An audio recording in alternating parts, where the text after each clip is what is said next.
This call is now being recorded. E aí, galerinha? Aqui é o professor Matheus Aguiar mais uma vez e estou aqui para dar continuidade na resolução das provas do PAS.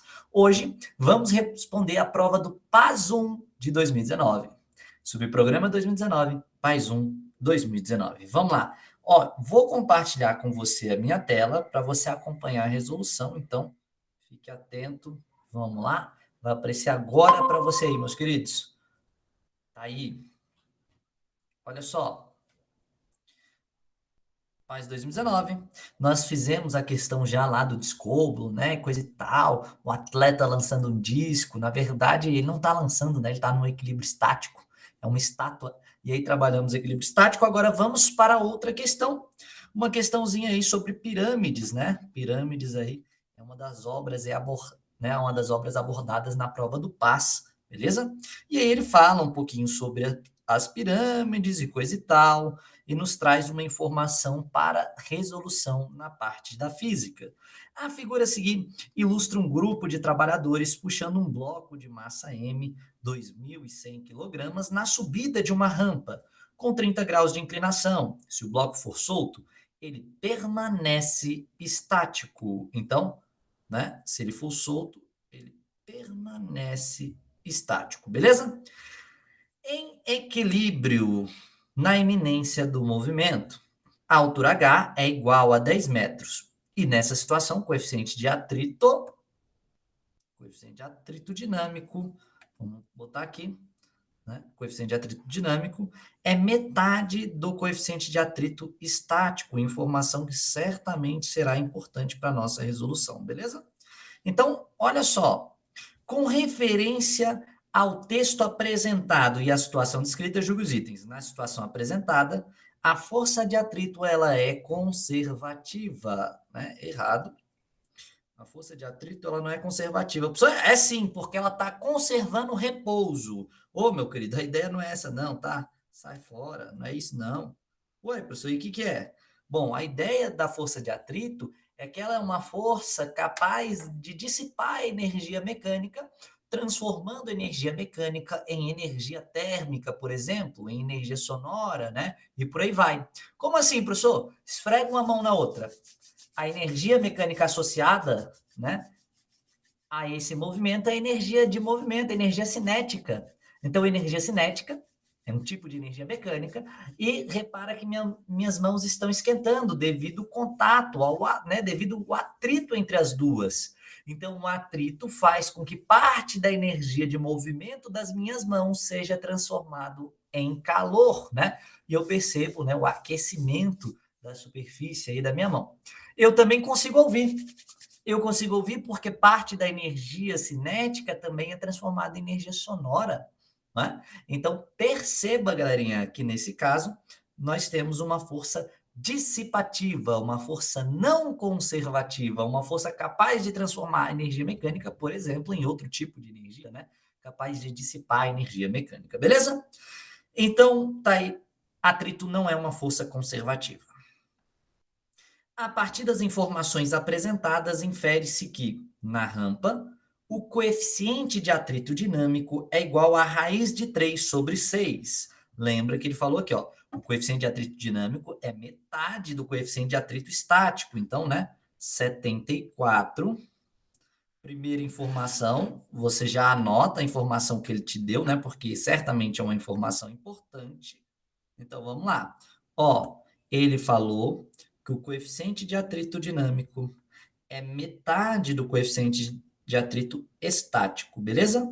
Por quê, professor? Bom, porque é muito mais fácil trabalhar a ideia, né, do atrito estático numa situação de equilíbrio, porque eu tenho um equilíbrio de forças, facilmente consigo determinar a relação com o coeficiente de atrito estático, o que não ocorreria com tanta facilidade caso houvesse o deslizamento e, portanto, o atrito dinâmico. Então, galerinha, olha só, vamos analisar essa situação. Imagine que então foi solto. Esse bloquinho aí foi solto. Ó, deixa eu usar o branco. Vou apagar esse desenho aqui, ó. Ele foi solto. Esquece os trabalhadores, os escravos. Tem ninguém puxando. Pronto. Beleza. Eu tenho uma situação de equilíbrio, tá? Ele está em repouso. Imagina que ele está em repouso, tá? Ah, professor, ele está em repouso. Maravilha. Então, ele está em equilíbrio. Galerinha, vamos tentar representar as forças que atuam nessa caixazinha aí.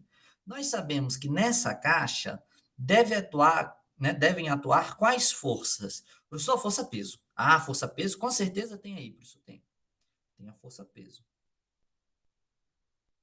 Então, tá aí, força-peso. O que você sabe sobre a força-peso? Professor, eu sei que força-peso é a força que a gravidade realiza sobre os corpos com massa. Ah, então beleza. E aí, a força-peso é sempre vertical para baixo. Maravilha. Além da força-peso, existe alguma outra força? Professor, existe sim, tem a normal. Bom, normal, ela recebe esse nome, inclusive porque ela é perpendicular à superfície de apoio. Imagina aqui, ó, deixa eu tentar desenhar uma reta só de referência aqui mesmo, tá? Uma reta de referência que está na mesma inclinação do plano, tá bom? Então, eu tenho esse plano inclinado aí, estou desenhando uma reta de referência, só para eu poder desenhar normal. Imagina, então, que eu tenho uma força normal. Galerinha, essa força normal, ela tem que ser perpendicular ao plano, tá? Ela tem que fazer 90 graus em relação ao plano. Professor, aí não tem 90 graus, não. Galerinha, é porque o plano está inclinado, tá? Então, estou tentando colocar aqui uma inclinação tal que no meu desenho pareça ter 90 graus, tá? Para o negócio fazer sentido. Então, aqui, imagina que eu tenho minha força normal, beleza? O que você sabe? Você sabe que a normal, ela não cancela peso. Oxi, professor, por que não cancela? Cancela sim, a normal sempre cancela peso, não. A força normal, ela não cancela peso, por quê? Porque a força normal e a peso, neste caso aí, elas não têm mesma direção. Elas têm direções diferentes, meus queridos. Então, elas não podem se cancelar mutuamente. Nesse caso, galerinha, a força normal e a força peso não se cancelam. Ah, professor, esse é aquele caso que a gente tem que decompor a força-peso, né? Sim, esse é o caso que a gente decompõe a força-peso, né? Não sei se você lembra, mas quando a gente decompõe a força-peso, a gente tem isso aqui, ó. Deixa eu ver se eu consigo desenhar, né? Nós temos eixo X e eixo Y. Vou usar essa mesma referência aqui.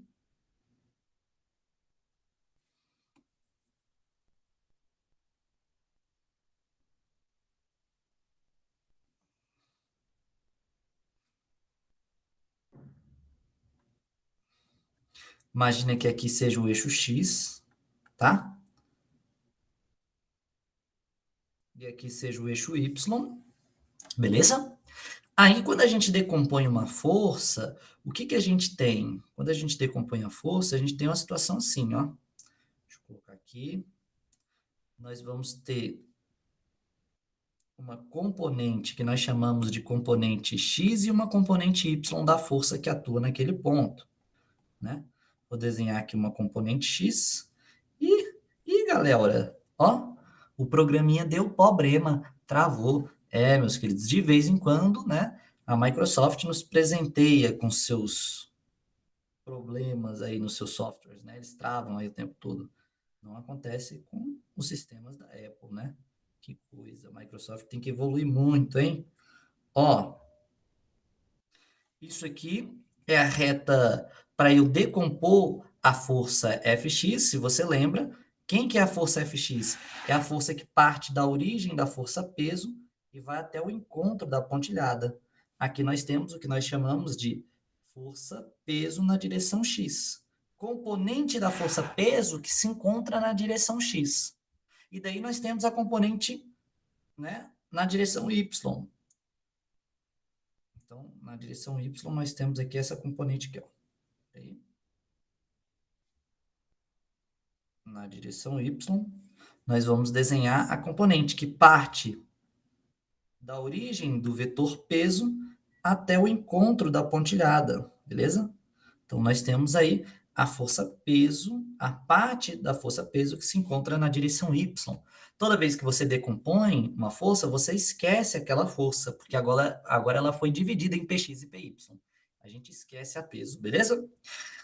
Bom, tinha força normal e tinha força peso, professor. A peso, repara, a normal, ela se cancela com o PY, porque agora sim eles têm sentidos opostos, mesma intensidade, né? Então, os dois estão na direção Y, têm sentidos opostos, mesma intensidade, vão se cancelar. Eu não vou ter movimento, inclusive, na direção Y aí, beleza?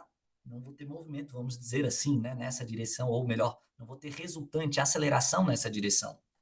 Ó, repara que a outra força, ela sobrou. PX, esquece o peso não existe mais, agora é PX e PY. Sobrou PX. Se só tiver a PX atuando nessa caixa nesse momento, o que vai acontecer? Eu vou ter uma força resultante, e essa força resultante vai gerar um movimento vertical para baixo aí, não é? Ele vai deslizar.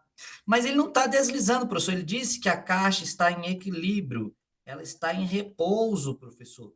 Mas se ela estiver em repouso, a força resultante tem que ser zero que atua na caixa, professor. Então tem que ter alguma força cancelando a peso. E tem. Tem uma força capaz de cancelar a força peso. Professor, tem certeza? Tem sim. É aquela força que nós chamamos de atrito. Então existe aqui uma força que atua contra o sentido da tendência de deslizar, que nós chamamos de atrito estático. Essa aqui é a força de atrito estático. Atua contra o sentido, né, da tendência de se deslizar. Então, quer dizer que a força de atrito está contra o PX, porque o PX faria a caixa deslizar, ela tende a deslizar para baixo, então o atrito aponta para cima, né, no sentido aí, de olhar para a direção X. Beleza? Então, é basicamente isso que acontece.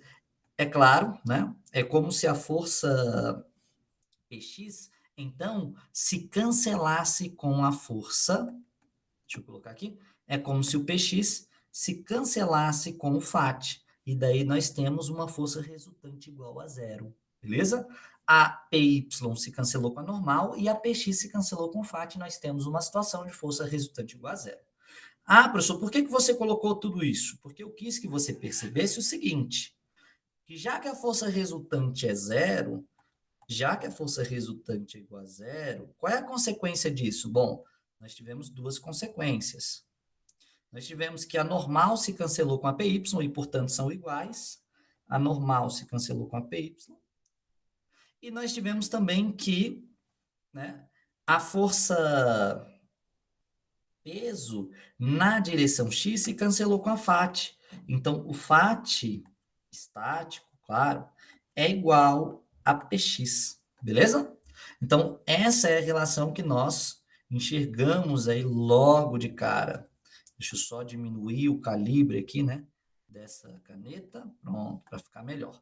Aí, galerinha, repara só, com essas relações eu consigo, então, determinar quem é o coeficiente de atrito, porque olha só, a força de atrito, quem é a força de atrito?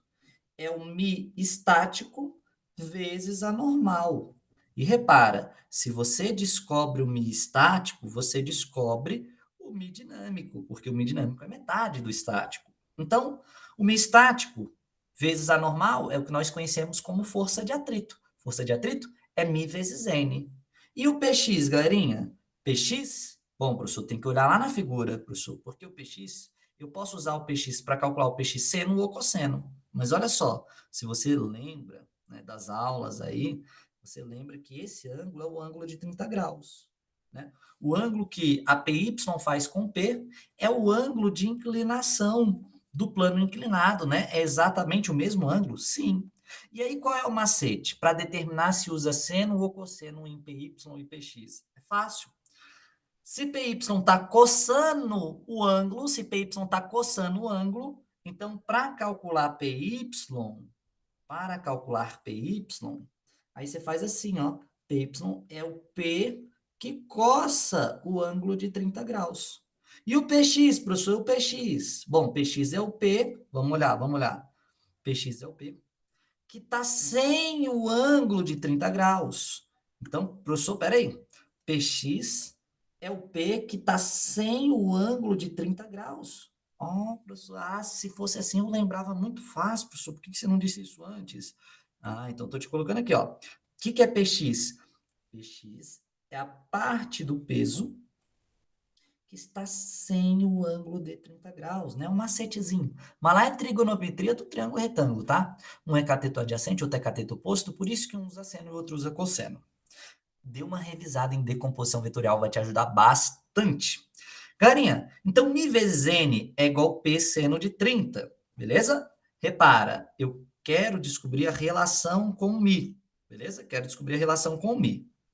Eu sei que peso é m vezes g, tá? Ele me deu a massa, me deu a aceleração da gravidade, eu consigo descobrir a relação com peso.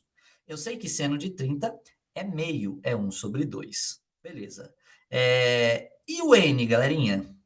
O n, professor, é a normal. A normal ele não disse não. Ah, mas a gente sabe que para calcular a normal, nós podemos, né, utilizar aquela relaçãozinha ali, ó, tanto no px quanto no py. Px era p seno, py vai ser p cosseno. Então, no lugar, né, de colocar normal, eu vou colocar py e no lugar da py eu vou colocar o quê, galerinha? Né? No lugar da PY, nós vamos colocar, professor, P cosseno. Então, ó, só para você saber, aqui nós vamos usar P seno. Tá? A normal é P seno. A força de atrito é a PX, e a PX também pode ser escrita como PY é P cosseno, galerinha. E a PX que é P seno, tá? Então, só para você lembrar aí. Ah, não, ficou bom assim não, porque vai ficar depois muita coisa. Deixa assim, deixa assim. Então, no lugar da PX, nós substituímos aquela informação e no lugar da normal, nós também vamos substituir aquela informação. Mi estático vai ser normal. Normal é PY. PY é P cosseno, professor. P cosseno. Que é igual a P seno do outro lado, de 30. Repara. Peso e peso. Cancela, né? Parece peso dos dois lados. Aí ficou Mi estático vezes cosseno de 30, se você lembra, cosseno de 30 é raiz de 3/2. E seno de 30 é 1/2. Aí cancela, né? E o que nós vamos ter por fim? Nós vamos ter que o mi estático é raiz de 3, tá lá em cima, passa dividindo. Vai ficar 1/raiz de 3. 1/raiz de 3, né? Eu vou racionalizar, porque não é bom deixar raiz de 3 embaixo aí, né? Então, raiz de 3 sobre... Você multiplica em cima e embaixo por raiz de 3 quando você quer racionalizar, não é isso? Multiplica em cima e embaixo por raiz de 3. Deixa eu só diminuir o calibre aqui da caneta. Então, você vai multiplicar em cima e embaixo por raiz de 3. Raiz de 3 vezes raiz de 3 é raiz de 3 ao quadrado. O quadrado cancela com a raiz, então fica 3, beleza? Então, esse aqui é o mi estático. Para que nós vamos utilizar o mi estático? Professor, você vai usar o mi estático porque você tem que substituí-lo aqui dentro. Você tem que substituí-lo aqui dentro. Então, deixa eu posicionar isso aqui mais para baixo para eu continuar os meus cálculos ali, tá? Então, repara só, como é que vai ficar o mi dinâmico? O mi dinâmico é o mi estático, que a gente acabou de ver que era raiz de 3/2, dividido por 2, né? Que é o 2 da equação ali. Então, vou até colocar aqui, ó, nós substituímos aqui, ó. Vou colocar de roxo, pronto, tá aí. Ah, professor, mas peraí. Divisão de fração conserva a primeira, multiplica pelo inverso da segunda. Conserva a primeira, multiplica pelo inverso da segunda. Pô, aqui não é, não é sobre 2, não, é sobre 3, galerinha. Foi mal, tá? Então, vai ficar raiz de 3/3 vezes o inverso da segunda. A segunda é 2/1. 1/2, beleza? Beleza? Isso vai ficar como? Vai ficar raiz de 3, né? 3 vezes 2, 6. Raiz de 3/6. Então, essa é a resposta. O mi dinâmico é raiz de 3/6. Esse é o nosso cálculo. O item está certo ou está errado? O item está certíssimo. Foi isso mesmo que ele disse. Maravilha, galerinha? Maravilha? Tá bacana? Conseguiu fazer? Ah, que delícia! Então vamos ficar por aqui. tá? E aí eu continuo essa resolução no próximo vídeo. Espero ter sido claro, né, com vocês. Espero ter ajudado bastante vocês nessa resolução. Um grande abraço e vamos nos ver na próxima questão. Tchau, tchau!